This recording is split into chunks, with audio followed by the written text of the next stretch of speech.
Thank you for joining me on this adventure. Your presence means the world to me. It's a pleasure to have you join us as we uncover the secrets of Woodlands, Marburg. Woodlands is a heritage-listed mansion at Seminary Road, Marburg, City of Ipswich, Queensland, Australia. It was designed by George Brockwell Gill and built from 1889 to Rs. It is also known as Marburg Campus, Ipswich Grammar School and Street Vincent's Seminary. It was added to the Queensland Heritage Register on 21 October 1992. Let's now turn our gaze towards history and explore the fascinating connections it has to offer. Woodlands, an imposing, two-storied brick residence, was erected in 1889-91 for Thomas Lorimer Smith, sawmiller, timber merchant, contractor, sugarcane grower, sugar mill proprietor, and active member of the Marburg community. It was designed by Ipswich architect George Brockwell Gill. Thomas had married Mary Stewart in 1881, and at Woodlands they raised a large family. Their first residence was a modest, single-storied timber house near the sawmill. In the late years they commissioned Ipswich builder architect Samuel Shenton to design an imposing two-storied brick residence to be erected on the hill above the Woodlands mills. The Smith family established themselves in the Rosewood Marburg district in the early years. Thomas' father, Charles, had arrived in Queensland from England in 1862, and in 1864 was joined by his wife and family. He established a sawmill at Sandy Creek, Woodlands, on the outskirts of the Rosewood Scrub, in 1865, and took his eldest son, Thomas Lorimer Smith, into his sawmilling business. Charles Smith was among the first to select land in the Rosewood Scrub, taking up about 1,000 acres. This included 568 acres portion 392, parish of Woodlands selected in September 1870, on part of which Woodlands Mansion was erected 20 years later. In 1876 T.L. Smith entered into partnership with his father, and together they erected a new and larger sawmill on portion 392, close to the then emerging township of Marburg, in the heart of the Rosewood Scrub. The Marburg sawmill opened early in 1877. In the same year Charles retired, leaving the running of the mill to his son. The mill was destroyed by fire early in 1880, but was rebuilt within a few months. Charles Smith died in December 1880, his interest in the Marburg sawmill and land passing to his son Thomas. T.L. Smith named the property Woodlands, expanded the sawmill adding a joinery plant, and in the early years, as the district converted to agriculture, moved into sugar cultivation and manufacture. The first sugarcane was planted, a sugar mill was erected next to the sawmill in 1882, and the first crushing and sugar manufacture took place in 1883. T.L. Smith invested heavily in the sugar mill, erecting a sugar refinery in 1884, an electric light system in 1885 illuminating the mills, offices, stables, and his private residence, a telephone line between the Marburg mills and Woodlands, the nearest telegraph station, in 1885, and a large rum distillery near the mills in 1886. In 1888 he installed more powerful machinery in the sugar mills and distillery, and laid steel tramways on the Woodlands estate to transport sugar cane and other produce to the mills. By 1889, T.L. Smith's sugar mill and distillery were considered the most powerful and by far the most modern in southern Queensland. In March 1889, giving evidence before the Royal Commission into the Queensland sugar industry, T.L. Smith stated that he was employing 36 South Sea Islanders at Woodlands, which comprised about 1,200 acres, with 250 acres under cane. He claimed to have invested £20 sterling 25,000 in the sugar mill, distillery, planting, fencing, and tramway. In the late years, Smith also began to plant grapes on the Woodlands estate, intending to expand into the production of wines and brandies. In the years, T.L. Smith was the most influential landowner and employer in the Marburg district, and was actively involved in the progress of Marburg Township established early years and community. He was appointed a Justice of the Peace in 1884, and in 1885 erected the Marburg School of Arts, for which he supplied electric power from his sawmill for the opening celebrations. He also negotiated with the Edison Electric Light Company to supply power to several buildings in the township. He was a member of the Marburg School of Arts Committee, and in 1890 was appointed to the Church of England Building Committee, having donated an acre of land on the Marburg Road for the erection of an Anglican church in the rosewood scrub. In the years he encouraged the expansion of the local sugar industry, agreeing to purchase cane from other farmers in the Marburg district. Shenton had established himself in Ipswich by 1851 as a carpenter, builder and contractor, and was advertising as an architect and builder by 1874. He had been involved in local politics since 1863 and served as mayor of Ipswich in 1871-72 and in 1889. From 1886, talented young London architect George Brockwell Gill was employed in Shenton's office and took over the architectural practice when Shenton retired in 1889.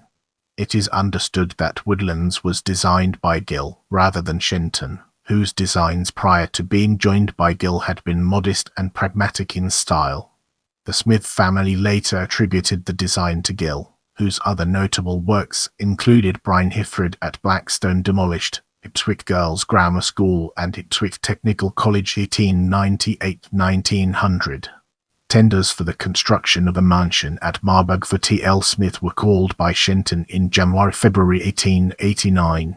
Construction took over 2 years to complete, the Smiths moving into their new home in July 1891. The bricks were made locally, likely on the property as with brick-lined dams constructed near the sugar mill in 1883. Red cedar used in the panelling in the dining and drawing rooms reputedly came from Wivenhoe in the Brisbane River Valley and was milled at Woodlands. Cabinet maker and joiner Joseph Clee is understood to have worked on the timber panelling for over a year.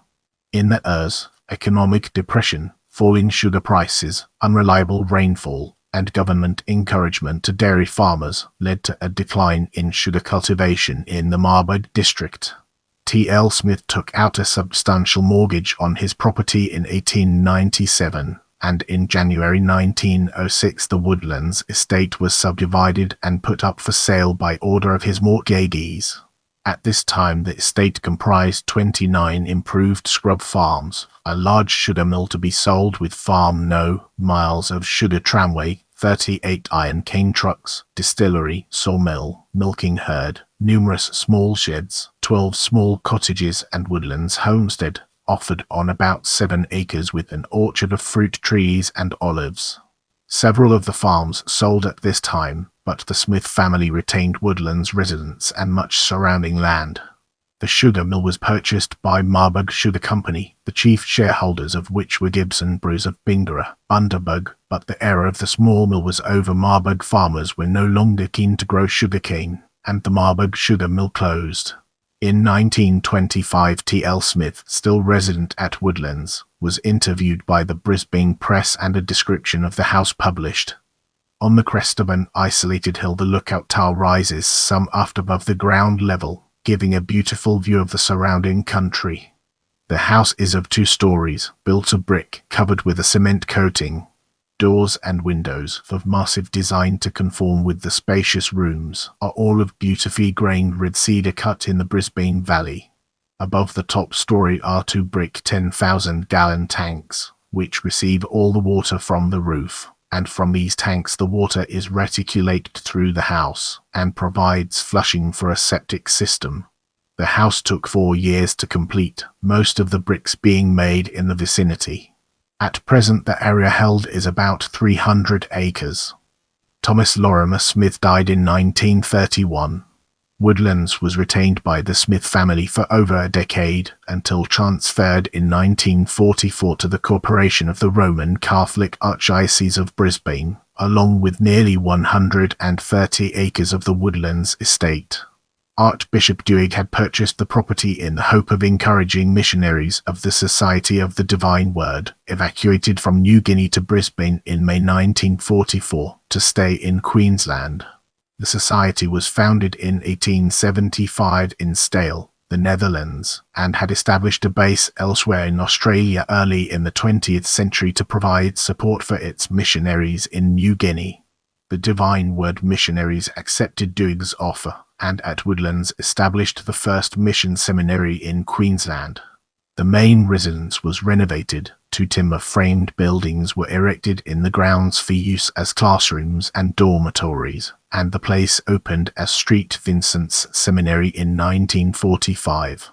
In 1954, title to the property was transferred from the Catholic Church to the Society of the Divine Word. By 1986, the main building, then containing 8 bedrooms, 2 servants' bedrooms, sitting and dining rooms with full-height cedar wall paneling, large sandstone cellar, and 8 fireplaces, remained largely in its original form. The grounds by this time included a 25 meters in-ground pool, 2 additional dormitory buildings, a chapel, and a small cemetery associated with St. Vincent's Seminary, and in which 18 persons had been interred, including Drive Eucharist Sowa and his wife, who ran a private hospital in Marburg during the Ers and Ers. In 1986, St. Vincent's Seminary closed and the property was sold to the Ipswich Grammar School, which uses the property for weekend activities, seminars, and conferences. In 2002, the school sold the property to a local family, who operate it as a function centre and boutique holiday accommodation. Moving on to the next segment, we have description. Woodlands is a large, ornate, rendered brick building with 2 main levels surrounded by verandas, plus cellar, observation deck and tower. The roof comprises 2 hips, separated by a masonry balustraded tower section. A curved roof is set down on 4 sides over open verandas, with cast iron paired columns, valance, and upper level balustrade. The main roof eaves, decorated with zigzag fascia, project a small hip into the veranda roof over central doorways on the east and west. The southern elevation has a double-story portico, aligned with the central masonry section, bearing the name Woodlands and the year 1868. The date refers to the year Charles Smith first took up land in the Rosewood district, not the date of construction of the house. Either side are 2 semicircular pedimented frontispieces. All have elaborately decorated crests, finials and barge boards. A large bay window projects either side. This elevation, designed as a front entrance, stands close to steep terracing, overlooking secluded grotto areas. It opens into a vestibule some 2.4 m wide, with early mosaic tile floor. The building, however, is entered from the east, where the driveway encircles an expanse of lawn. This elevation is less formal, with arched windows to the front dining room, and rectangular windows to service areas. External joinery to windows and doors is painted. The ground level veranda is concrete floored, and unlined above. Internally, a hallway about convert wide runs east to west. Doors are panelled with sidelights and semicircular fanlights of varying pattern and colour. Ground floor dining rooms and sitting room have plaster ceilings with elaborate circular surrounds to central lights. Doors are cedar panelled with rectangular fanlights over. Deep cornice and pelmets are of moulded cedar. The front dining room has walls of full-height cedar, with 4 embedded vertical boarding above the panelling to dado height. The fireplace is dark grey marble. The sitting room has full-height cedar panelling and a white marble fireplace. The formal dining room opposite has rendered walls with deep cedar skirting. The fireplace is painted. The adjoining office has an angled fireplace sheeted over. This room leads into a vaulted strong room in the northwest corner, rendered with metal vent grills. The kitchen is a large square room with recent ceramic tile floor and fittings. Storerooms with rendered walls and tile floors lead off under a wide arched opening. The scullery in the northeast corner is of painted brickwork and hardboard ceiling, with recent mosaic tile floors. The WC, between scullery and eastern entrance, has rendered walls. There are stairs leading up at the eastern end of the hall, and adjacent to the vestibule. Balustrades are of turned cedar with monumental and elaborate newel posts. The underside of the eastern stair is painted boarding. That adjacent to the vestibule, of cedar panelling. The upper level contains 10 bedrooms, some of original dimensions, some divided by hardboard partitions, reusing in places original panelled doors. Original walls are rendered, several with cornice and light surrounds matching the ground level rooms. The fireplace in the southwest bedroom is painted. The adjoining small bedroom is an exception, having window joinery painted internally. A sitting area above the ground level vestibule has a corrugated iron ceiling and moulded cornice. The door and sashes to floor level, leading on to the southern veranda, are not early. Earlier glazed panels are in place above. The eastern door from hallway to veranda is of timber and glazed panels, with twin-paned fanlight of yellow patterned glass, and side lights of blue above green bubble glass. The veranda is floored with 4-inch shot-edged boarding. The roof is unlined. Central to this upper floor, a narrow winding stair, leading to the tower, has painted turned balusters and moulded rail. The tower overlooks, through arched openings, hipped roofs either side. Leading out to the masonry balustraded areas over the water tanks are doors with semicircular fan lights, boarded on the north, one panelled on the south. From the ground floor, a stair with turned cedar balusters descends to the cellar. Cellar walls are of rough sandstone with arched openings headed in cross-bracing in spaces between 12-inch joists. Along the eastern wall are low timber platforms. Woodlands is an outstanding grand residence in a rural setting, overlooking undulating open country to distant hills. It is associated with the picturesque hillside graveyard, large secluded grotto, olive grove and other plantings including bunya pines, Coryabid and disastery buildings. There are 3 other buildings in the grounds, formerly associated with Street Vincent's Seminary, now Bougainville House, Pointion House and Jacaranda House. In the following section, we'll be immersing ourselves in the captivating world of heritage listing. Woodlands was listed on the Queensland Heritage Register on 21 October 1992, having satisfied the following criteria. The place is important in demonstrating the evolution or pattern of Queensland's history. Woodlands is important in demonstrating the pattern of Queensland's history, being associated with early non-Indigenous settlement of the Rosewood Scrub and the development of the Marburg district as a sugar-producing region in the late 19th century. The place demonstrates rare, uncommon or endangered aspects of Queensland's cultural heritage. It is a comparatively rare example of a substantial town mansion erected in a rural setting in Queensland, reflecting a way of life to which its builder, a successful entrepreneur of working-class background, aspired. The place is important in demonstrating the principal characteristics of a particular class of cultural places. The place survives remarkably intact, and is important in demonstrating the principal characteristics of a grand, 2-storied brick residence with wide, ornate verandas, observation tower, sandstone cellar, early water reticulation system, and set in substantial grounds, and with fine vistas over rural surroundings. The place is important because of its aesthetic significance. The place has aesthetic significance, generated by the formal design, the use of rendered brick and stone, the large public rooms and fine joinery work and cedar panelling internally, the decorative verandas with cast iron posts, balustrading and valances, the garden setting, and the prominent ridge-top location. The place has landmark value from the main Ipswich to Woodlands Road. The place has a special association with the life or work of a particular person, group or organisation of importance in Queensland's history. The house is an excellent example of the grand-scale domestic work of Ipswich architect George Brockwell Gill, and has a special association with sawmiller, timber merchant and sugar mill proprietor Thomas Lorimer Smith and his family. As Street Vincent's Seminary, The place has a special association with the work of the Society of the Divine Word in Queensland from 1945 to 1986.